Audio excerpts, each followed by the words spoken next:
আসসালামু আলাইকুম, আশা করি আপনারা সবাই অনেক ভালো আছেন। নতুন আরও একটা প্রশ্নোত্তর পর্ব ভিডিওতে আপনাদের সবাইকে স্বাগতম। আসলে অনেক প্রশ্ন জমে গিয়েছে, দ্যাটস আমি আসলে টানা কয়েকদিন প্রশ্নোত্তর পর্ব করছি, হয়তো আগামীতেও কিছুদিন করব। দেন আমরা as usual normal tech news video এবং তার পাশাপাশি গ্যাজেট এবং মোবাইলের রিভিউ ভিডিও নিয়ে আসবো। যাই হোক, আমাদের আজকের দিনে নাম্বার ওয়ান প্রশ্নটা হলো, মোবাইলের নেটওয়ার্ক সমস্যা হচ্ছে প্রচুর, কি করব? ধন্যবাদ এই প্রশ্নটি করার জন্য। আসলে এই মুহূর্তে দেশব্যাপী প্রায় সব জায়গায় নেটওয়ার্ক রিলেটেড প্রবলেম কম বেশি হচ্ছে। স্পেশালি যারা একটু দুর্বল নেটওয়ার্ক রয়েছে এমন এরিয়াতে রয়েছেন, সেখানে নেটওয়ার্কের অবস্থা আরও খারাপ হয়ে গিয়েছে। সো খুবই সুন আমরা আসলে এইটার উপর একটা ভিডিও করব। অলরেডি নেটওয়ার্ক রিলেটেড প্রবলেম নিয়ে ভিডিও করেছি, বাট এটা সলিউশন নিয়ে আমরা ভিডিও করিনি, বাট সলিউশন নিয়ে আমরা কাজ করতেছি।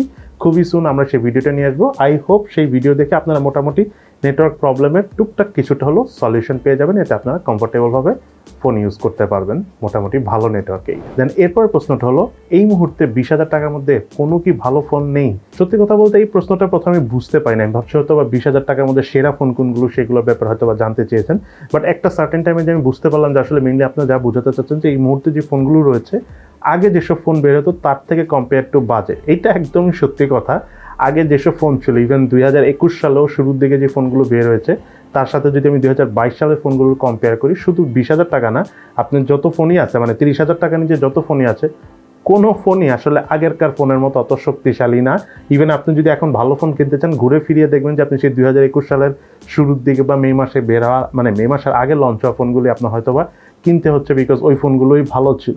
আসলে মেইনলি কয়েকটা কারণ রয়েছে। ডলারের দাম বাড়ছে, প্লাস ট্যাক্স ভ্যাট বাড়ছে, এটা আপনারা জানেন। বাট সব থেকে বড় বিষয় হলো প্রসেসরের ম্যাসিভ ক্রাইসিস রয়েছে।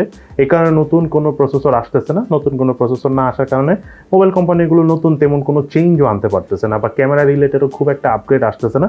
চেষ্টা করতেছে, আগামীতে হয়তো আমরা আপডেট দেখবো, বাট খুব স্বল্প সময়ের মধ্যে আমরা আসলে ম্যাসিভ কোনো আপগ্রেডেড মোবাইল আপাতত দেখবো না। একই ফোন ঘুরিয়ে ফিরিয়ে বিভিন্ন নামে বিভিন্ন প্রাইসে আসবে। আর দুঃখজনক বিষয় হলো ট্যাক্স ভ্যাট বেড়ে যাওয়ার কারণে আসলে মোবাইলের দামটা বেড়ে গিয়েছে। এটা মূলত সমস্যাটা হয়েছে আমাদের বাংলাদেশে। এটা আসলে মোবাইল কোম্পানি দোষ দিয়ে লাভ নেই, এটা আমাদের বাংলাদেশের ইনফ্রাস্ট্রাকচার বা বাংলাদেশের বর্তমান ফাইন্যান্সিয়াল কন্ডিশনের উপরেই আসলে এই জিনিসটা হয়েছে। সো দোয়া করেন যেন দেশ এগিয়ে যায়, তখন আমাদের মোবাইলের দামও কমে যাবে, তার পাশাপাশি অন্যান্য জিনিসের দামও কমে যাবে। দেন থার্ড প্রশ্নটা হলো, ইউটিউবের টেকনোলজি নিয়ে আমি অনেকদিন ধরেই ভিডিও করছি, বাট ভিউ পাচ্ছি না। প্রশ্নটা করার জন্য অনেক ধন্যবাদ। সত্যি কথা বলতে টেকনোলজি নিয়ে ভিডিও করাটা একটু ডিফিকাল্ট, কারণ টেক জিনিসগুলো নিয়ে ওয়ার্ল্ড ওয়াইড সব জায়গায় ভিডিও রয়েছে, এবং বাংলাদেশে টেকনোলজির উপর ভিডিও দেখবে এই অডিয়েন্সটা এমনিতেও খুব কম। খুব বড় মাপের অডিয়েন্স যে রয়েছে ঠিক তাও নয়।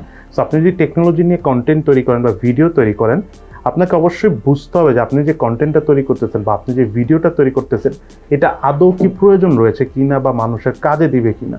যদি সেইভাবে আপনি চিন্তা করে করেন মানুষের কাজে দিবে এবং প্রয়োজন রয়েছে, সেই হিসাব করে তৈরি করতে পারেন, তাহলে আপনার ভিডিও আই থিঙ্ক ভিউ আসবে, এটা নিয়ে কোনো প্রবলেম হবে না। আর সত্যি কথা বলতে টেকনোলজির যে অডিয়েন্স রয়েছে তারাও মোটামুটি সব কিছু জানে। অন্যান্য কন্টেন্টের অডিয়েন্সটা দেখা যায় যে অত মানে কোয়ালিফাইড না হলেও চলে দেখার জন্য ভিডিও, বা টেকনোলজি নিয়ে যারা ভিডিও দেখে তারা মোটামুটি কিছুটা হলেও কোয়ালিফাইড। সো আপনাকে অবশ্যই সেই ধরনের ভিডিও বানাতে হবে যাতে কোয়ালিফাইড মানুষ আপনার সেই ভিডিওটা দেখে। আর একটা কথা স্ট্রিক্টলি বলে যাই, আপনি যদি টেকনোলজি ভিডিও বানান, দু একটা ফানি কন্টেন্ট তৈরি করতে পারেন, বাট পুরো ভিডিওটার মধ্যে ফান অ্যাড করবেন না।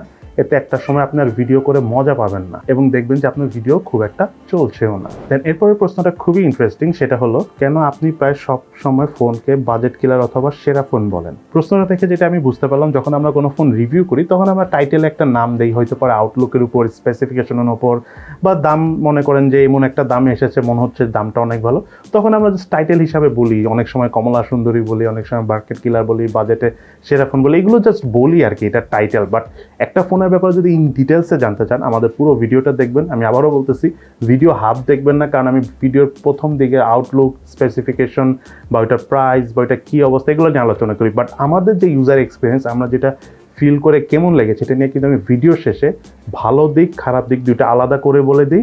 এবং যেসব ফোনগুলোতে একটু কনফিউজিং আছে, যে মনে হচ্ছে ভালো বা মনে হচ্ছে খারাপ, কী করবো, সেসব ফোনের ক্ষেত্রে কিন্তু আমি বলেও দিই যে এই ফোনটা আসলে কাদের জন্য কেনা উচিত হবে। সো ট্রাই করবেন অন্য সবার রিভিউ আপনি যেভাবেই দেখেন না কেন, আমাদের রিভিউ ভিডিওটা যদি দেখার প্ল্যান থাকে পুরো ভিডিওটা দেখবেন, তাহলে আপনি পুরো মোবাইলের ব্যাপারে বা যেই প্রোডাক্টটা নিয়ে আমরা কথা বলবো সেটার ব্যাপারে আপনারা ক্লিয়ার আইডিয়া পাবেন। আদারওয়াইজ আপনারা হাফ হাফ দেখবেন, এবং মোস্ট অফ দ্য টাইম আপনার এটাই মনে হবে যে আমরা মনে হয় শুধু পজিটিভ কথাই বলি ফোনকে নিয়ে।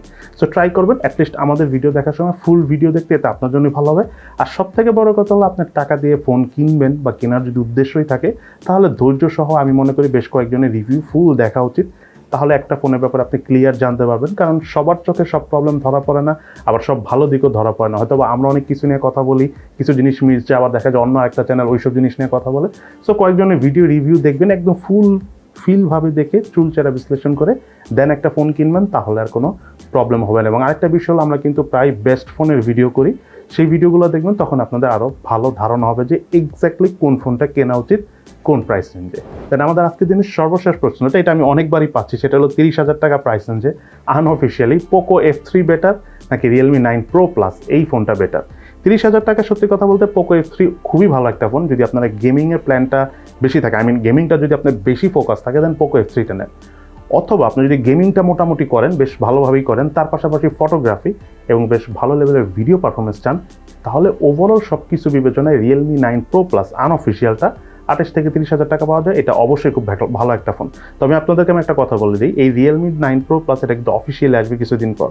সো অফিসিয়ালি যখন এসে যাবে, তখন কিন্তু আপনারা আনঅফিসিয়ালি মার্কেটে রিয়েলমির ফোন খুব একটা পাওয়া যায় না। আমি এর আগেও দেখেছি রিয়েলমি যেই মডেলটা অফিসিয়ালি এসে যায়, তখন আর ওইটার আনঅফিসিয়াল খুব একটা পাওয়া যায় না। সো আমি মনে করি যদি আপনাদের নেয়ার প্ল্যান থাকে, এখনই নিয়ে নেন, এটা আপনাদের জন্য ভালো হবে। এবং সত্যি কথা বলতে গেমিং প্রায়োরিটি হলে পোকো F3, আর ওভারঅল ফটোগ্রাফি গেমিং সব কিছু মিলে যদি আপনি ফোন নিতে চান, তাহলে Realme 9 Pro Plus। সো দুটোর মধ্যে যেই ফোনটা আপনাদের ভালো লাগে সেটা নিয়ে নিতে পারেন।